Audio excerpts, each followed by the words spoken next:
There are a lot of productivity systems out there, and some of them are even more complicated than astrophysics. Having all your to-dos in a complex system of apps, lists, and methods where managing your tasks takes more time than actually doing them is just another form of procrastination. I've been there, I've tried all kinds of systems, but recently I simplified all of that, and it actually helped me get done more of what matters and, most importantly, make more progress towards my goals. Now, in this video, I want to share some of the things that I learned and how my simple system for maximum productivity looks like. It is designed to work with any app, or if you want to, you can even use pen and paper. Well, maybe not for your emails. The system is not perfect, and I certainly did not come up with it all by myself. It's a collection of good ideas from other people, and you probably can adapt it to better fit your own needs. Feel free to share your input on how to improve this system in the comments, and take this video as an idea or starting point to build your own system. So, the number one priority of this system is to keep it as simple as possible while still being highly effective. In essence, I use a calendar, a to-do list, and my email inbox, and they work together seamlessly. Why?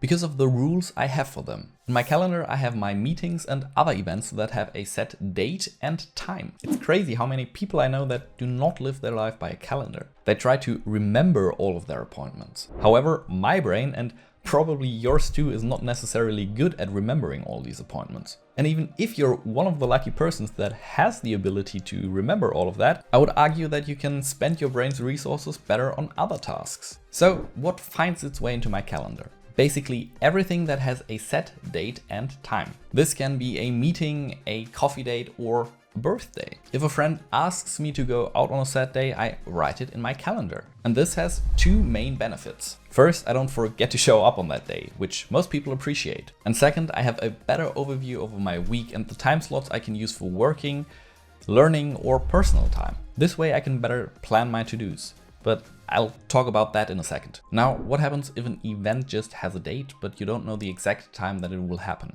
I put it in my calendar anyways. Instead of not remembering it, I'd rather block out the whole day. I mean, you can always edit the entry in your calendar later when you know the exact time, right? Next to using your calendar to note down the appointments that you have to attend and relieve your brain of having to remember them, there is actually another way of how you can use your calendar. And that is to intentionally block out time slots to work on a specific task. Let's say you have a language that you want to learn. For me, it's Swedish. What you could do is you could block out half an hour each morning to focus on learning that language. This ensures that you actually take the time and move closer to being able to have a conversation. By the way, the same is true for going to the gym, writing a book, or starting a new hobby. Okay, you're now living with a calendar. Congratulations. But every good productivity system needs a way to manage emails as well. I personally use Outlook, but you could use Apple Mail or Gmail or literally any other program that handles your emails and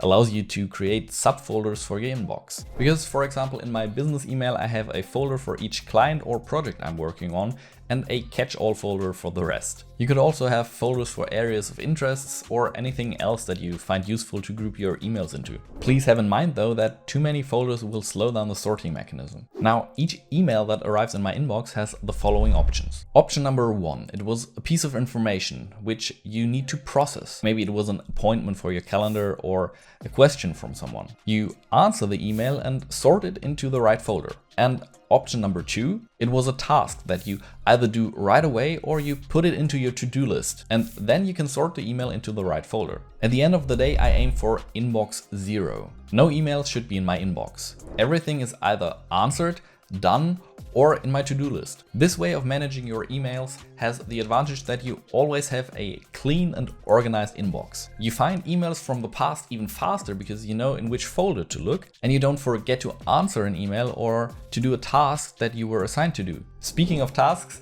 here is how I stay on top of my to-dos, or at least how I try to stay on top of my to-dos. The most important rule is to write down every task so that you don't forget anything. Tasks can vary in complexity, from making a phone call to building out a new feature in a software product you're currently working on. Every day in the evening, I prepare the next day. I get one task that has the highest priority for the next day. The one task that you absolutely need to do. If you just accomplish that one task, the day is already a success. Most of the time the tasks have a deadline that comes up soon, or they are of great value and have the biggest impact on the progress towards my goals. If you have difficulties deciding on which task to pick, here's some help. I recently came across the Eisenhower Matrix that helps you classify a task by urgency and importance.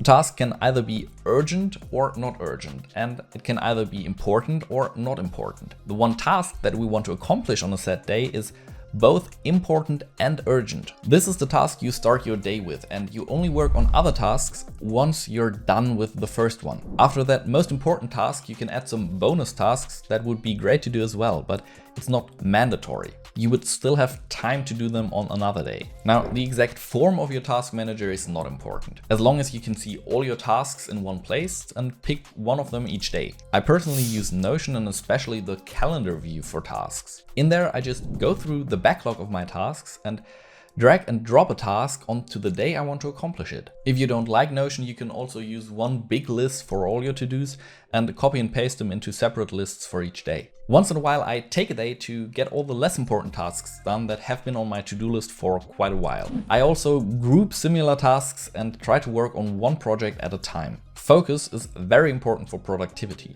If you switch tasks too often, you always have to adapt the new task and get into the details of the new project. However, if you batch tasks of a given project, you increase the time spent actually working and minimize the time you spend adapting to the tasks. Now, here are some other smaller things you can do to increase your productivity. My smartphone is always on Do Not Disturb. Only calls get through. This way I don't get distracted by random notifications, and everyone around me knows that if something is urgent, they have to call me. I also have two numbers on my phone, one personal number and one business number, which helps separating work calls from personal calls. Another upside of having two numbers is that you actually come across as more professional and you don't have to worry about that your personal number gets public. So let me know if there's anything you would add to this system in the comments, and I wish you all the best. See you in the next one.